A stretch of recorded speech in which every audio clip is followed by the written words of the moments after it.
Good evening, doctors. On behalf of Microlabs, we extend a hearty welcome to all of you for this second edition of Beating Heart, a monthly webinars. And thank you very much for gracefully accepting our invitation to be part of this evening session. It's an important year for us from Microlabs as we are entering into our 50th year of our inception. I'm sure you would appreciate and agree that very few companies travel this distance. And we have not only traveled this distance, but also done our best effort to improve ourselves in terms of our abilities and competencies to be one of the best pharmaceutical organizations in the country. So thank you very much for being part of our journey, part of our growth, and we are grateful to you people. So, without wasting much of the time, I would just want to introduce the chairperson for today's session, who is Dr. Rajesh Badani, who is a senior interventional cardiologist in Aditya Birla Hospital, Pune.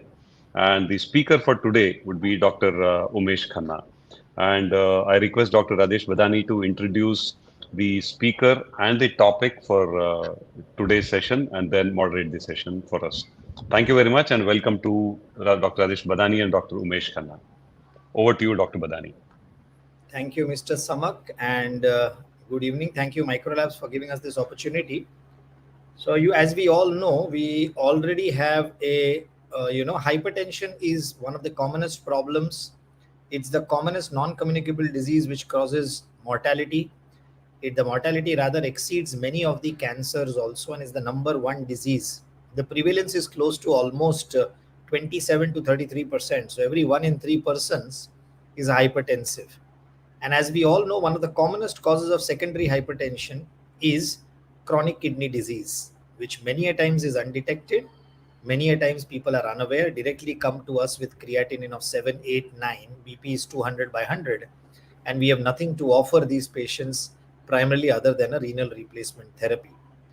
One of the biggest nightmares as a cardiologist for us is somebody who already has a creatinine clearance which drops to below 30, and the patient is also hypertensive, and it becomes a great challenge to managing these patients from blood pressure point of view.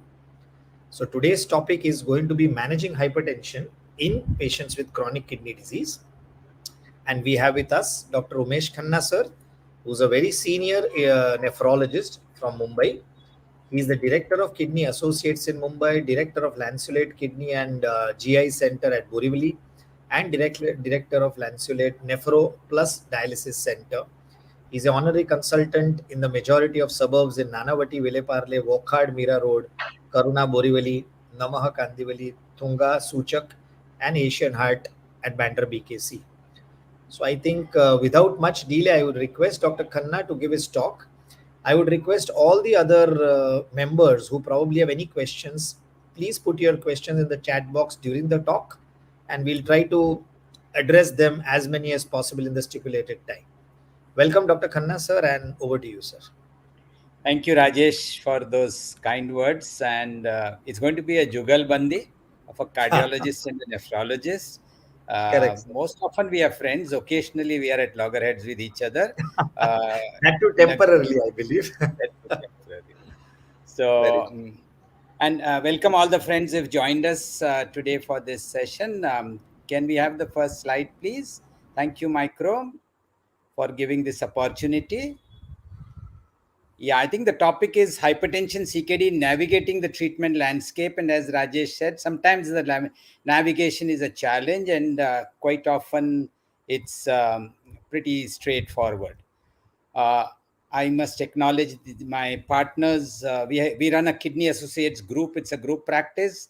And today's talk, special thanks to my partner, Dr. Neil Saldana, for loaning me some of his slides. Now, again, hypertension is such a simple topic. So why are we discussing it? There are some unsettled issues in hypertension.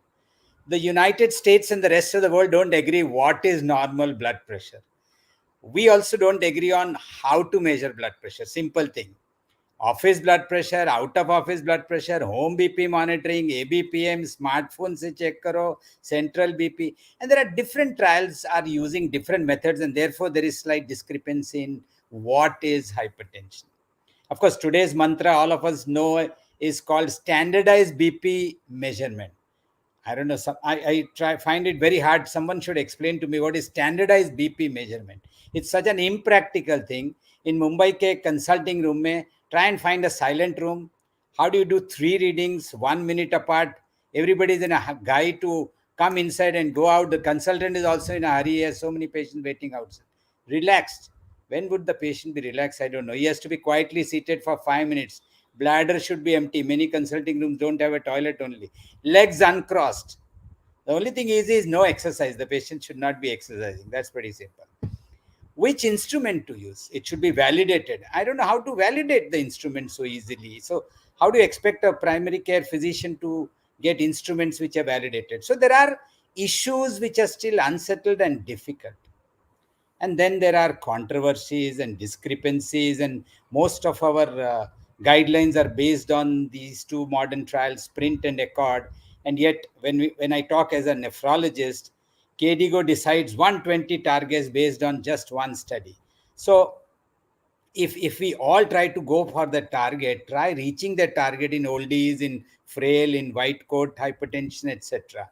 And there is a lot of disagreement between nephrologists and cardiologists, which means KDIGO and ESH, the European Society of Hypertension, about the targets and so on. So there are unsettled issues in hypertension, and yet there are many things which are absolutely settled in hypertension. So we will try to see what is easy and proper. Let's take a case. Mr. Bipin Bhai. He's a 44-year-old male, no prior comorbidities. He complains of headache, dizziness since a week. The initial routine labs show a creatinine of 1.9, GFR 54 after a standardized measurement protocol. His mean office systolic BP is around 165, diastolic 95. How do we further manage this case? So, I'm still in that habit of Zoom, and next slide goes through my computer. Anyway, so measurement of blood pressure, we all know, is standardized office measurement, attended versus unattended. These are the two methods in which you measure the blood pressure. Oscillometric device versus manual device, home BP versus ABPM. And therefore, the blood pressure measurement may, why oscillometric BP device is preferred to manual, because manual comes slightly higher and there are issues of measurement and human errors which are there. But when you talk of standardized BP measurement, more than the instrument, it is the adequate preparation of the patient for BP measurement and not the type of equipment which really should be standardized. The automated BP, either attended or unattended. So the ideal method in many of the trials is the patient is unattended, and that seems to be a preferred method of measurement. The oscillometric devices can be used to measure blood pressure on patients with atrial fibrillation and gives a better result. The advantage of oscillometric devices may increase likelihood of adherence to proper BP measurement protocols, removes potential inaccuracies with manual measurement, and may reduce the white coat effect. The staff gets relatively free, used in prior RCTs. Now, of course, different trials use different methods. Guidelines regarding proper techniques, everybody knows. But as I said in the beginning, yes, in theory, it is perfect, it is good. In practice, there are issues. Sometimes there are difficulties, and it's almost like an ideal world in which you must measure blood pressure. But that's the best way of measuring. Yeah. What about definition of hypertension?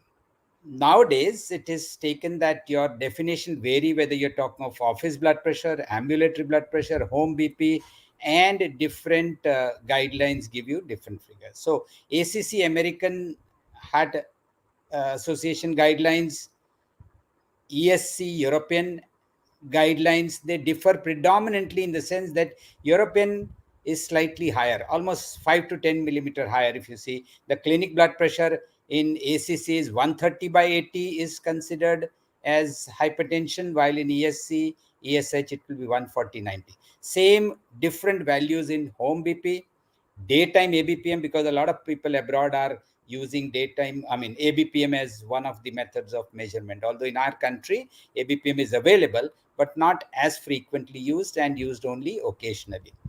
So these measures or these methods, one should know about the values before labeling somebody as hypertension. So again, they differ So these guidelines are ACC, ESC, Australian, Canadian, and KDIGO. If you look at it, KDIGO is the one which tries, that's the nephrology guideline 2021. It's much different from the 2012. And we try to bring it down as low as possible to 120. And we'll discuss KDIGO guideline later on. And here there are subgroups: those with no diabetes and proteinuria, those with proteinuria, CKD diabetes, both combined, renal transplant, and elderly. So all have different figures, and I would not want to bore you with what is the best target to achieve or the definition of hypertension there. But if you compare American and European society in the definition of hypertension or the target achieving in the hypertension, the difference is generally of about 10 millimeter. European people prefer to have it slightly more, and Americans are more stringent about the targets and the definition. What about Indian guidelines? So 2019, we are again following more towards the European guidelines and target. So high blood pressure is equal to or more than 140/90 for office reading. Home BP and ABPM mean daytime is 135/85. In 24-hour ABPM is 130/80. Threshold for starting drugs should be 140/90. This, of course, is much higher than what the ACC guidelines talk of. And target in coronary artery disease, CHF, proteinuria, try to achieve less than 130, especially in patients who are younger, less than 60 years of age. And in nephrology patients, try and reach more towards 120. In elderly, again, 130 to 140 systolic, 80 to 90 diastolic. These are the Indian guidelines 2019. Let's take renal hypertension. It's always a chicken or egg hypertension story. Is renal dysfunction likely to lead to hypertension, or is it hypertension leading to hypertensive nephrosclerosis? More people believe that it's the renal dysfunction that causes hypertension, and hypertensive nephrosclerosis is slowly being debated. Now, whenever you have a patient who is suspected to have renal hypertension, there are important points in the history one has to note and do. Duration of hypertension, again, is important. Whether any agents history that may cause hypertension. This is, of course, true for any hypertensive, not necessarily renal hypertension. And then you look out for symptoms of secondary causes of hypertension. Look out for target organ damage. This is pretty simple. Most people know about it. Specific to renal dysfunction is to rule out conditions which may be associated with renal insufficiency. We all know that symptoms of puffiness, pedal edema, change in the color and consistency of urine in the sun in the form of proteinuria will present as frothy urine, and obviously reddish or darkish urine would be meaning hematuria. But importantly, many of the renal conditions like glomerulonephritis would present with an upper respiratory infection or skin infection. A lot of CKDs just present asymptomatically or sometimes only with mild fatigue. But the systemic diseases like vasculitis, lupus, etc. will present with symptoms of rash, ulcers, etc. And some vasculitis will present more with pulmonary catastrophe in the form of hemoptysis, etc. But you must also examine and look out for renal bruise, enlarged kidneys. Again, ADPKD is the fifth commonest cause of CKD, the polycystic kidney disease. So one should look out for that. And we know the clinical features of lupus in the form of rash, etc. Now, when you evaluate a patient with hypertension renal dysfunction, we should now not rest with creatinine measurement, but we must measure EGFR. EGFR, most recent laboratories or most prominent laboratories will give simultaneously along with creatinine EGFR. Obviously, in all hypertension, wherever you're suspecting a renal cause, you will ask for a renal profile, but urine analysis forms the bedrock of any investigation of renal hypertension. And proteinuria, RBCs, dysmorphic RBCs and all would give a clue of glomerular diseases. Renal ultrasound, we all do it for all hypertensives, especially if you suspect a hypertension due to renal disease. Doppler in patients who suspect a renal artery stenosis. But once you have albumin 1+, 2+, 3+, or whatever proteinuria, don't get satisfied with just a urine routine analysis, but always ask for spot urine protein creatinine ratio or a UACR albumin creatinine ratio, because that would help in quantification of proteinuria and tell you the severity of proteinuria, severity of CKD, also about whether it's a nephrotic syndrome or a glomerular disease. If you have an elevated creatinine and hypertension, diagnosis of a renal disease is obvious. Look for a reversible cause. So first test is renal ultrasound. Once you do a renal ultrasound, if you have normal size kidney, preserved ecotexture, good corticomedullary differentiation, it is not CKD.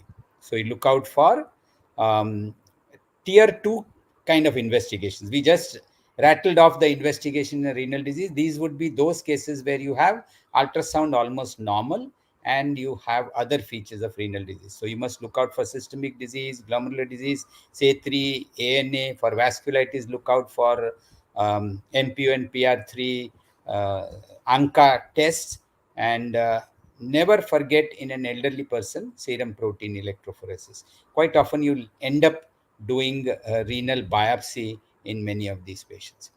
But more often, if you have long-standing hypertension, CKD, you get smaller size kidneys, mostly smooth, hardly any scars, increased ecotexture, loss of corticomedullary differentiation. That's your typical hypertension and CKD patient. And these patients, what you have to do, you have to plan, you have to label him as CKD, of course, with the help of other parameters like anemia, hyper phosphatemia, hypocalcemia, a patient who is absolutely comfortable with his creatinine of 7, 8, 9, as Dr. Rajesh said. These are the people who are more of CKD. So in these patients, obviously, there are many things to do. Anemia management, CKD, MBD, that means bone management, vaccination with hepatitis B, etc., etc., and the standard treatment for CKD, which today's topic obviously is not geared up for treatment of CKD.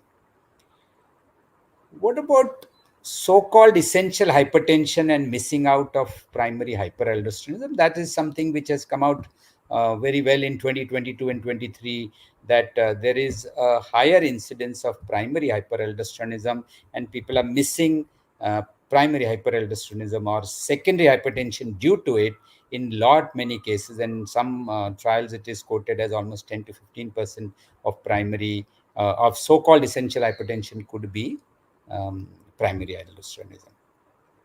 So whenever you have hypertension with hypokalemia, drug-resistant hypertension, or an ultrasound or a CT picture of adrenal incidentalloma, they are the cases where you need to definitely do plasma aldosterone concentration to plasma renin activity ratio. So the new emphasis in many cases of hypertension is you must rule out a secondary cause of hypertension. Let's come back to our case. What about the story of Bipin Bhai? So his hemoglobin was 11.7, platelet count almost normal, creatinine 1.9, potassium okay, albumin 3.6, but his urine showed proteinuria, RBCs and WBC, and his urine protein creatinine ratio was 2.2, which is significant amount of proteinuria, more in favor of a glomerular disease, and his ultrasound showed a corticomedullary differentiation issues, and that was preserved, but the kidney size was normal, and which is why he was advised to undergo a kidney biopsy. His blood pressure readings used to be still on the higher side, only 160/90. There was frothing in the urine, there was edema feet, headache, and sometimes blurring of vision. So this patient obviously had kidney disease with blood pressures which didn't seem to be controlled. So the biopsy, of course, was done, and the biopsy diagnosis was IgA nephropathy.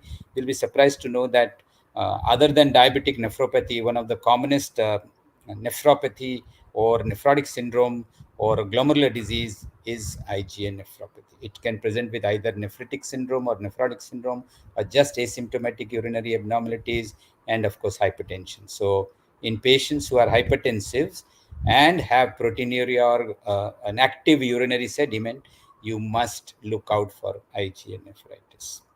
How do you manage? So in his case, again, it's the same as in any other hypertension: aggressive control of blood pressure through lifestyle, pharmacological agents, etc. And if feasible, every kidney patient, our first attempt is to treat the underlying cause of renal dysfunction. Like in this patient, he had IgA nephropathy, so one would want to treat it as much as possible. Let's see.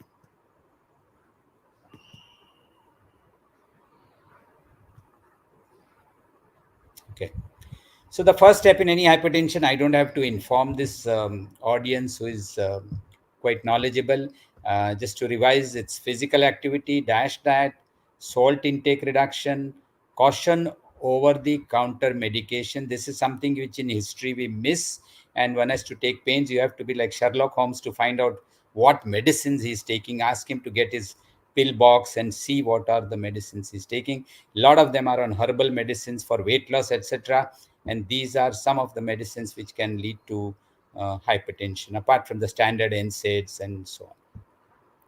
Stop smoking. No, nobody needs to get a medal for asking people to stop smoking. But obstructive sleep apnea is something which goes unnoticed, or at least a physician in his busy practice would forget to talk or diagnose obstructive sleep apnea or send him to the appropriate person. And of course, weight loss or exercise and all is common. We all know about DASH diet, 6 to 8 servings of whole grain, nuts, seeds, legumes, 4 to 5 servings per day of vegetables, fruits. But the important part that has come out in many of the studies in 2022 is the importance of high potassium as a treatment for uh, hypertension. I think in the Chinese study, uh, they had shown clearly that substituting normal salt with low salt, that is higher in potassium, the blood pressure did come down. So that's the importance of salt. What BP target will you aim for Bipin Bhai? So this is basically not the story of only Bipin Bhai, but anybody who you need to control blood pressure. So blood pressure target is another issue which we just talked in passing. But in CKD patient, KDIGO brought out this guideline in 2021. Adults with high blood pressure and CKD should be treated with a target systolic blood pressure of less than 120 millimeter, but remember, using standardized office blood pressure measurement. In practice, there is no way to extrapolate it, but roughly it would amount to say 130 in the normal way in which we measure blood pressure. But don't quote me as the extrapolation, but roughly when you talk of standardized blood pressure measurement of less than 120, then in the way we measure blood pressure, it would be definitely much higher. Now, this recommendation, even KDIGO mentioned it as level 2. It was weak.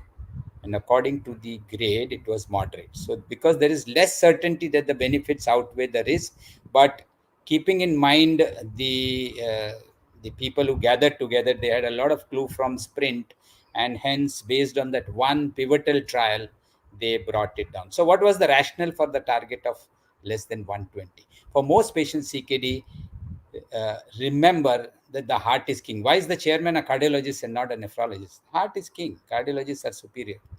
And therefore, a cardiovascular event is more likely the outcome than ESKD. So most patients don't end up to the stage of dialysis. They die much before that.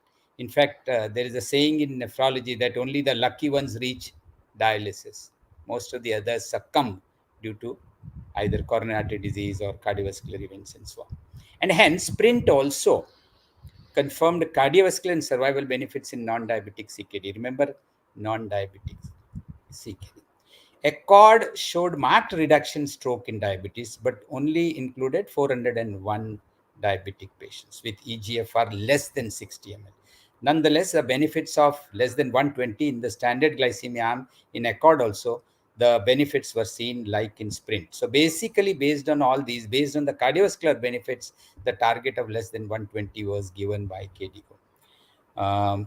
It's also that the meta-analysis demonstrated reduction of CV risk proportional to BP lowering, and hence I think we all kind of accepted the guideline of KDIGO in CKD to try and bring it down as low as possible, preferably below 120.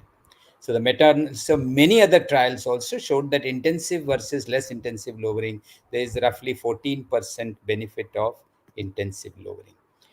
This is the Sprint trial in which they have definitely shown that a BP target less than 122 versus less than 140, there is independent of age, etc. There is a definite benefit of cardiovascular benefit. Now, what are the implications? Guideline to de diya. What to do next? If you are in America, Based on the 2021 KDIGO guidelines, 69.5%, that means 70% of US adults with CKD would be eligible for BP lowering. And among those with albuminuria, almost 80%, 78.2%. But how many are receiving ACRBs? 39%. The same is the seen in India. SGPGI Lucknow did a trial. Roughly between 30 to 40% of the people only who need ACRBs are taking ACRBs. The same rule as how SGLT2 inhibitors are being given by less than 30% of the patients who require or deserve the use of it, whether it's inertia or whatever. So, the KDIGO 2021, I know we are not having nephrologists in the field, but since we are talking of CKD and hypertension, the Bible in most guidelines in nephrology has been generally KDIGO. And therefore, this time's 2021 hypertension targets is a little more controversial than many of the other guidelines in nephrology that has come up from KDIGO. So, this definitely calls for a debate. What are the controversial points? Most people don't use standardized BP measurements as recommended. Most doctors measure attended blood pressure, not unattended BP measurement. Sprint and Accord both measured unattended blood pressure. KDIFCO defines high blood pressure means systolic above 120. It doesn't talk of diastolic. And KDIGO drew heavily on that one major trial, Sprint, which had large number of non-diabetics aged more than 50 years and EGFR between 20 to 60. Proteinuria less than 1 gram and systolic BP 130 by 80. So basically, it did not have a fair representation of all that you are going to see in your own practice, but it broadened its recommendations to everybody, except children, dialysis, and transplant patients. It said for almost everybody that you must try and bring it down to 120. Only thing, it put a caveat that this is of less certain benefit. That's all, whatever it means. My English is a little poor, but it just said that it is of less certain benefit. So the other issue is that there is always difficulty to reach target of 120. And if somebody hasn't gone into the details of it and tries to bring down 120, not with the standardized BP measurement, but with a routine, then reaching the target of 120 becomes difficult. And sometimes if you go much below 120, especially in the evening or night when patient is sleeping, there could be a little history of fall, etc., in frail patients. So it should be taken in accordance with individual patient. There could be a little higher incidence of strokes with BP below 120 target compared to 130, 140.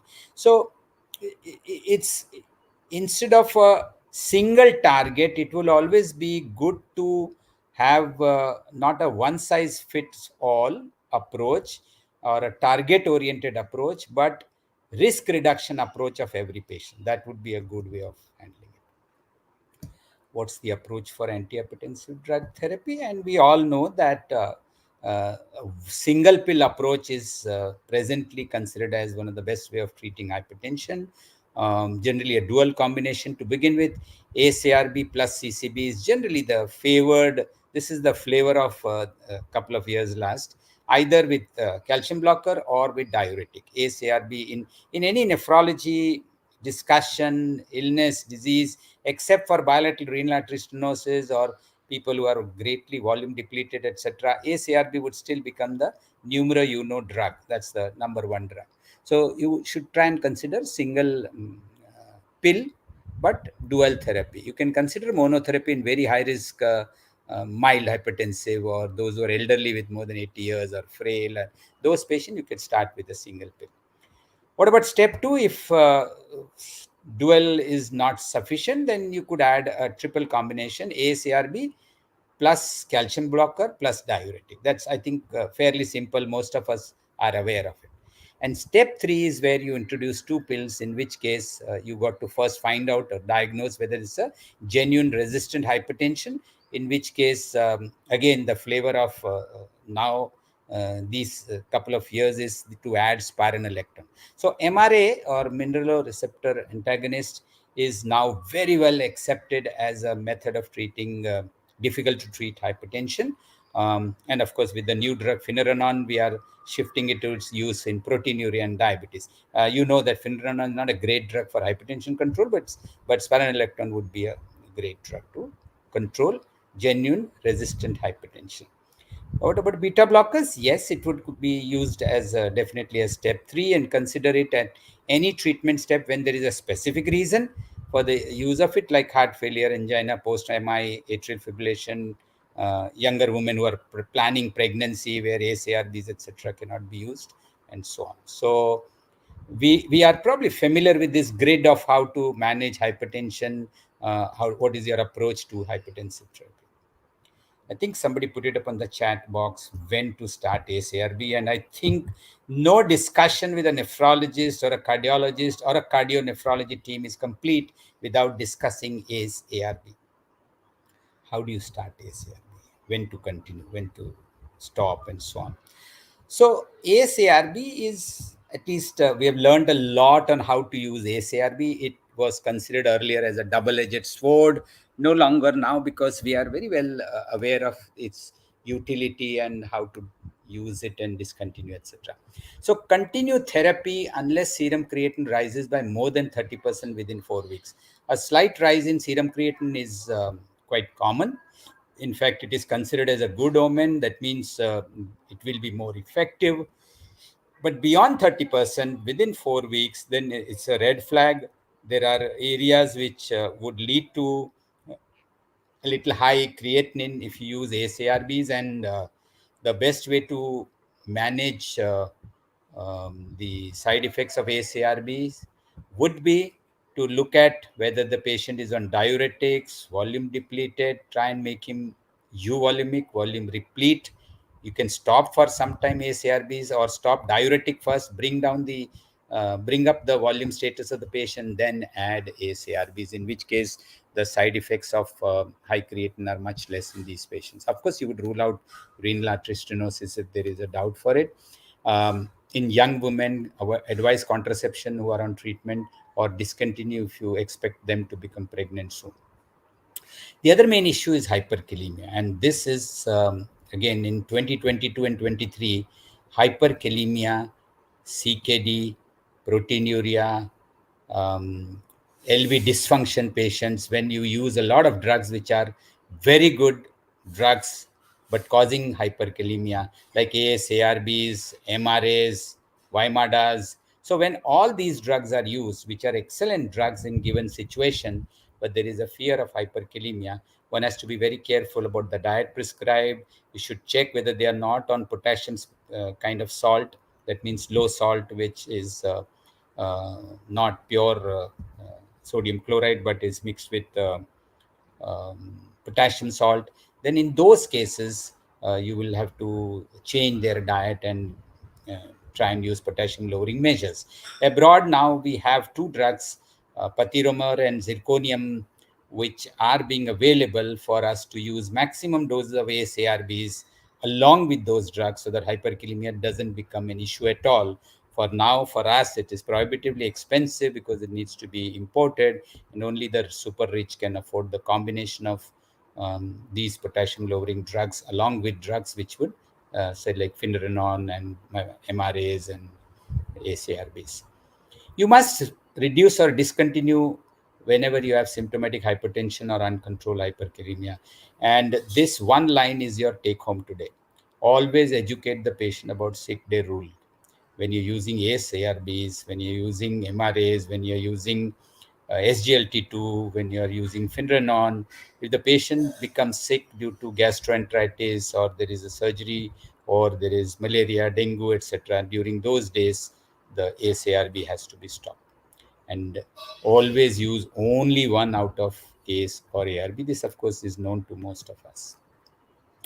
What about resistant hypertension? You first rule out whether the patient is taking the drugs properly, adherence to the drug, reinforce the lifestyle so that his blood pressure comes down with lifestyle changes, optimize the current dosage of blood pressure medicines or combinations. In fact, the quartet dosing is now considered a good way of, that means 4 pills, smaller doses. Add-on options would be MRS, beta blockers, sympatholytics, alpha blockers, vasodilators. So these would be drugs to be added if you have resistant hypertension. Let's come back to our case. What did we do in our BIPIN pipe? Two parts: control of hypertension and management of the underlying disease. Control of hypertension almost the same. He was initiated on telmisartan and amlodipine, advised home BP monitoring. His blood pressure doses were titrated. Telmisartan was increased as there was no hyperkalemia or increase in creatinine. And based on the blood pressure required and controlled, the doses were adjusted. But more importantly, because of his biopsy, his underlying cause was treated with steroids, and with that his blood pressure came down, creatinine came down, proteinuria came down, because steroids are good for IgA nephropathy in mild to moderately severe patients. So we are coming closer to the end. Managing hypertension in 2023. Is there anything new? Since this slide was made more for the nephrology audience and I didn't want a fight with the cardiologist, we could always have a debate later on with Rajesh on some other forum. That as nephrologists, it's our job to take ownership of managing hypertension. Hypertension is a renal issue. Cardiologists are too busy doing angiographies. Lower the blood pressure. A lower blood pressure may be better in most patients and subgroups. Carefully lower blood pressure targets. Rajesh, I was joking. Carefully lower blood pressure targets to as low as possible in most patients possible. This is how I interpret KDIGO 2021. That means even if all patients may not be subjected to the lower target, do it in as many as it's possible. RAS inhibitors are still the champion drugs in hypertension CKD, especially those with proteinuria. In non-proteinurics, yes, there could be a debate of it. Arrival of newer agents in managing hyperkalemia, as I said, patiromer and zirconium will allow more liberal use of RAS inhibitors. Remember, cilnidipine, benedipine, ifenadipine, and other new add-on drugs may help in reducing proteinuria to a small extent, but you need many more studies. Of course, the Japanese trials do show that the calcium channel blockers, L and T types, are much useful. You must have heard of the CLICK trial, wherein chlorthalidone did help in bringing down mild proteinuria also and blood pressure control. So use of thiazides is important. As I was mentioning, quartet pill, that means very tiny doses of 4 drugs. This is one of the trial has shown it to be very effective, and maybe we'll hear a lot more about it in the next year. Rise of mineral receptor antagonists for difficult to treat hypertension, and when you use patiromer, it will be very easy to handle MRS. The last word is still not spoken on denervation trials, but for now, I think they are still evolving. We need to recognize and treat more primary aldosteronism in the so-called essential hypertension before you label somebody as essential hypertension. So my last slide. Hypertension renal dysfunction does not always equate to hypertensive nephrosclerosis. The chicken and egg, the cause and effect. Always look out for an underlying cause in a case of hypertension renal dysfunction with normal sizes and kidney and good ecotexture of kidney. So you may have to refer to a nephrologist for biopsy, etc. ACE/ARBs are the medication of choice. Before evaluating further for resistant hypertension, look out for patient adherence and offer uh, uh, as intensive BP lowering therapy as possible in most patients, except in very old, fragile, and limited life expectancy patient or those with symptomatic hypertension. Thank you so much for patient hearing. Thank you, sir. It was an excellent deliberation, and I think you covered almost the important aspects for renal hypertension, the etiology, the drugs, as well as probably the most important message for everybody is that please start doing proteinuria evaluation, which is there in most of the patients, so that those differentiate the patients who are genuinely at a very high risk, which can probably be maximally treated with an ACE inhibitor or an ARB. Thank you. So I think now, sir, I will just start the discussion. There are a few questions, but before So that, the best part is since I have spoken a lot, now it will be Rajesh Badani's turn to take all the questions.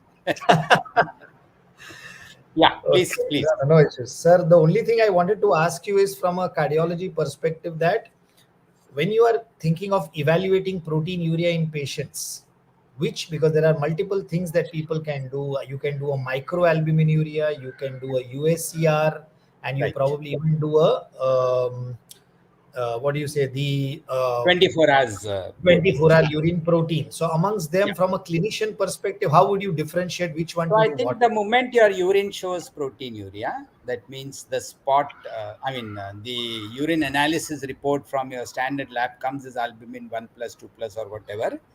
The best investigation to immediately order is a spot urine albumin creatine ratio, because that's now the standard teaching to everybody, especially in diabetics and hypertensives. If you're suspecting a nephrotic syndrome or a glomerular disease, then from the nephrologist point of view, we sometimes order spot urine protein creatine ratio rather than an albumin creatine ratio. But for the physicians, cardiologists, I think the best way is to just go ahead and get a UACR done. Yes, yeah. Microalbuminuria term is nowadays almost given up, and everybody talks of only UACR. So it's mild, moderate, severe rather than micro and so on. Yeah. Perfect. So I believe that is one thing. Secondly, I believe you spoke a lot about, so one, a couple of points which I thought I want to make about the diagnosis of hypertension in terms of our general population, or even the patients who have CKD, is then ambulatory blood pressure, if they are able to afford, you should Correct. probably do, because most of your CKD patients are going to be nocturnal non-dippers or reverse Non-dip. dippers. Absolutely. Yes, So and I think this a is good point that you have made, and because of lack of time, we didn't touch on ABPM. But I think as cardiologists, you all use a lot of ABPM, and we also have started using for the same reason: non-dippers and reverse dippers, and early morning hypertensions, and so on. So, which is a very important diagnostic tool. Yeah. because we had one trial, I believe one of our nephrology student had done it, and almost 65% of the CKD patients were probably non-dippers or reverse dippers. And I think, as we said, it's a nightmare for a nephrologist at least to control the blood pressure. Once the patient goes beyond CKD stage 4 or 5, becomes very Absolutely. challenging to get your Most BP of at them are 3.5 drugs. correct, sir. Most of them are on 3.5 drugs to control. Okay, so one question: if at all you have to choose between an ACE and an ARB, now you have believe that's a moderate CKD which is there, and this patient's creatinine is, let's say, 1.7, 1.8, and you believe proteinuria is not really that significant, and this fellow is coming to you with a BP of around 170, 100, what would be your choice amongst the RAS inhibitors that probably you would want to use? Is it an ACE inhibitor, an ARB, and maybe what do you use in your practice, sir? So there was a song, हर युग के बदलते रस्मों को कैसे आदर्श बनाओगे. These trials keep coming every couple of years. Some days ACE is superior, some days ARB is superior. And since we all know about, the flavor is added depending on which is the new modern drug that has come in. To me, I think it's a class effect of ACE ARBs together. I would interchange between ACE ARBs. Right now, we are a little more comfortable with ARBs, and that too with a little longer acting like telmisartan and some of its other similar longer acting drugs rather than the short acting like losartan, etc. So I would probably are a little more comfortable. So it will be individual Okay. using ARBs versus ACE. So I think the So answer would absolutely, vary with. and yeah, so I believe what you're telling is right, but I think one pointer, if I can make from a blood pressure perspective, is that to achieve an 80 milligram dosage with a telmisartan is far more comfortable than achieving a 10 milligram dose with a ramipril in our practice. I think you have Absolutely. had far more Yeah. years of time when Cardace and ramipril was Yes. there. Yeah. But I believe maybe in whatever practice I have, I believe it's very difficult for me to reach a target of 10 milligrams versus 80 of Mm. telmisartan, which is there. Correct. What is your So take, I sir? must tell you, Dr. Mani, you must have heard his name. He's the doyen of nephrologists. So he's a very Yes. strong believer of use of ACE ARBs, and you'll be surprised. It's not this got nothing to do with hypertension.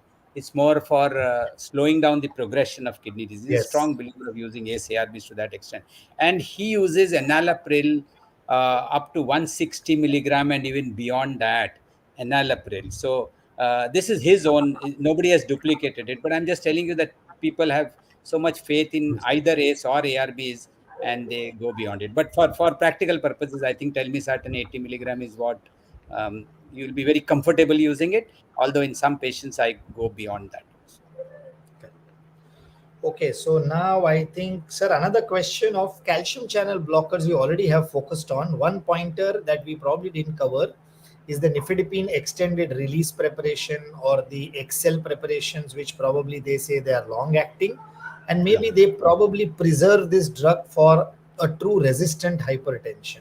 So, what is your take, sir, in your practice between I know Um, amlodipine, cilnidipine, and the newer and the nifedipine extended, the newer preparation? What is your take, sir, on that? So if I have to shift from nifedipine and amlodipine, I generally use it more for proteinuria additional benefit to the ASARBs, and not because I'm very fond of using the other calcium blockers. I still use a lot of amlodipine and nifedipine, although there are disadvantages in CKD also, especially tachycardia, and doesn't preserve kidney function to that extent, doesn't help much in the proteinuria. The extended release or nifedipine extended release ones I've used in a few patients, and I find it good in terms of tolerance. But I think if you have really a bad hypertension, I would still go by my comfort level of using it, uh, standard nifedipine retard rather than XL. But having said that, all the newer calcium channel blockers also, although they are good in maybe reduced edema formation, I just said reduce. They also cause a lot of edema, but Yes, much yes. less nifedipine, amlodipine, etc. But again, they are not as strong as nifedipine and amlodipine in terms of blood pressure control. So if that is your main target, which it should be, then maybe one of the ways I do it is you start with amlodipine, nifedipine, and you find blood pressures very well under control. I switch to the uh, newer calcium channel blocker to get the other benefits in addition to it. But this is again our personal way in which we manage and not guideline ways. So I think it's a for the take-home message of the physician. It's a trade-off between proteinuria and BP control. Amlodipine very strong BP control, but not a great anti-proteinuric. Whereas cilnidipine and the other ones strong proteinuria, maybe better than amlodipine, less edema, but not zero edema. But Yeah. again, your BP control may be a challenge, which probably I think we are Yes. facing. So I would add that BP control is the single most important one, and second would come calcium block. Second will come proteinuria. Protein, So therefore, absolutely. best is to switch from one to the other depending on what is most important in a given patient at that Yeah, that's particular a moment. yeah, that's a good idea to switch off. Yeah. Second, sir, I think question was, I think probably it is which drug is better in young hypertensives, bisoprolol or metoprolol? I think I'll take that So up that's a for the cardiology question. correct. So I think from a point of view, if you remember Sir's slide on management of hypertension of resistant, we have a data telling that after spironolactone, there are two drugs, doxazocin and bisoprolol, which probably have been used or they have been indicated in patients with resistance. So I think a young patient who has sinus tachycardia at baseline, I think the best part is amongst the two, cardio selectivity wise, bisoprolol is little more as compared to metoprolol, and BP control wise it is nearly at par. It's like 12.5 and 2.5, 25 is 5, sorry, 50 is 5 and 100 is 10. The advantage with bisoprolol only thing is cardioselectivity as well as the other side effect profile, which is there is a little bit favorable, though to say we cannot really differentiate because both the drugs are approved in heart failure at the same time in hypertension also. But little bit of a preference now, as sir said, badalte samay, now we have a lot of data on bisoprolol coming in, so we have been using little more of bisoprolol as compared to Yes, metoprolol. definitely the flavor of again the season is still bisaprolol. I call it Correct. flavor because it keeps changing. That's it. Changing, very very true. Then I think they just somebody just wanted to know, sir, what is stage 5 CKD for the purpose of understanding, sir, if you can just give them the Stage 5 grading of. CKD is based on GFR. If all stages are based on GFR and proteinuria. So if your GFR falls below 15, then we call it stage 5 CKD. If you are on dialysis, then we call it stage 5D CKD. Correct. Sir, another question, which antihypertensive, this is very important from a physician perspective, are contraindicated in CKD? Maybe relative or an absolute, whichever way. Which ones are the Okay. ones which you would? So there are basically, as we discussed about ASARBs, if you have a patient who is having hyperkalemia to begin with, we treat that before we start him on ACRB. So that way, as you said, relative contraindication at that moment. Correct, sir. Then I think the basic reason why, I mean, if you ask me, I use all antihypertensives in CKD. I don't call any drug as completely contraindicated. But we do face difficulties with beta blockers, which are not cardioselective. That's one area which we do find a lot of side effects of bradycardia, etc. Remember that when I talk of hyperkalemia and ACRBs, remember even beta blockers lead to hyperkalemia in addition to what the ACRB. So if somebody has recurrent hyperkalemia, then I will be not comfortable using a combination of ACRBs as well as beta blockers. We do use drugs which others don't use, like arcamine or clonidine. We use a lot of moxonidazepine. So that way, edema producing drugs, you could call it as relative contraindication in some patients. For example, minoxidil. We used to use a lot of it before MRAs came into the picture for resistant Resistant hypertension. hypertension. And minoxidil caused a huge amount of edema in a lot of patients. So genuinely, except in a combination of beta blockers and ACRBs, most other drugs I think can be used in CKD. Hardly any contraindication. Okay, sir. So now one interesting physician-related question. Imagine person is a hypertensive. You are started him on telmisartan and chlorthalidone. Over a period of years together, his creatinine starts rising. And probably, let's say he was at 1.1 creatinine, and then probably now he's around 1.8, 1.9 creat. Then obviously we'll calculate EGFR. At what stage, sir, would you really believe that I need to hold on or be little wary about using continuing my thiazide like diuretics in these group of patients? So almost all talks when I give this question of when to hold on ACRBs and sometimes when to hold on diuretics comes up as a question. So firstly, let's take ACRBs. There is no contraindication in any stage of CKD except for hyperkalemia. So the reason why you will not give ACRB is not the creatinine part, but the hyperkalemia. You need to be just sure that if the creatinine keeps on rising, find out whether there is volume depletion, find out he is having renal artery stenosis, etc. But otherwise, you can use it. Thiazides, we used to use it till GFR of 30, and below GFR 30, we had stopped. But now there are some trials which are showing that you can use thiazides even below GFR of 30.